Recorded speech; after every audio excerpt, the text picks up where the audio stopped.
I'm sitting in a 1954 Kaiser Darrin, built by the Kaiser Motor Company in 1954. The car is unique because it's the only car ever made with sliding doors.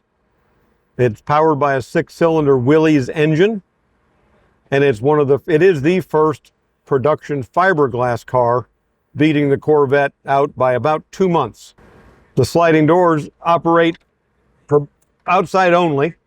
There are no inside door handles, so you have to be able to reach outside the car, which means nobody drives the car when it rains. It has a 3-position convertible top. This is the middle position. The fully open position is stored in the boot behind me and concealed, and the fully closed is it snaps to the windshield here. The engine in the car is fairly unremarkable as far as its appearance. It's a 161 cubic inch engine called a Hurricane 161, develops 90 horsepower. Torque is not bad on the engine, and it gets 35 miles to the gallon. It's a very efficient engine, very quiet, single exhaust.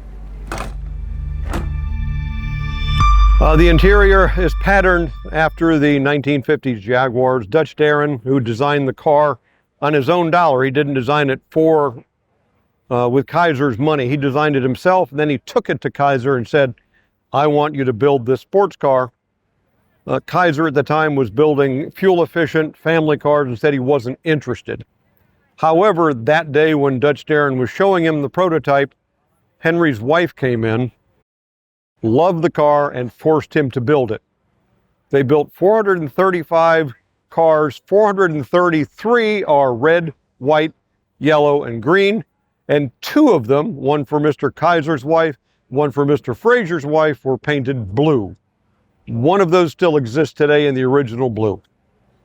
It is a full instrumentation dash, tachometer, oil pressure, water temperature. So all of the information is what a sports car driver would want. We go back to 1977. I was 16, driving my father's 74 Gremlin, one of the ugliest cars ever designed, going through a town called Corning, New York.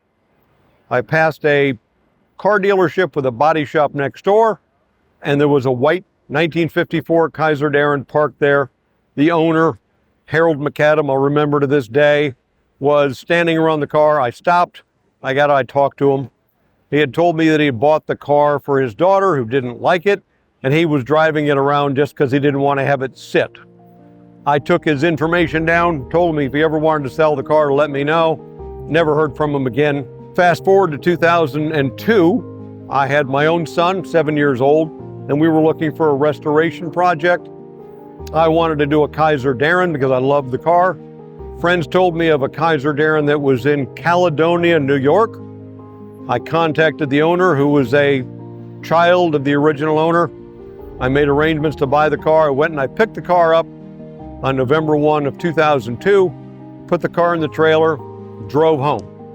I got back to Maryland, opened the trunk for the first time, and in the trunk was a newspaper article and a photograph of Harold McAdam, the man I met, on the day I met him, in front of the body shop and car dealership that I met him at.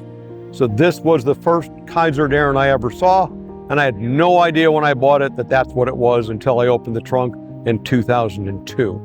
I've had the car ever since, and we enjoy sharing it with other people.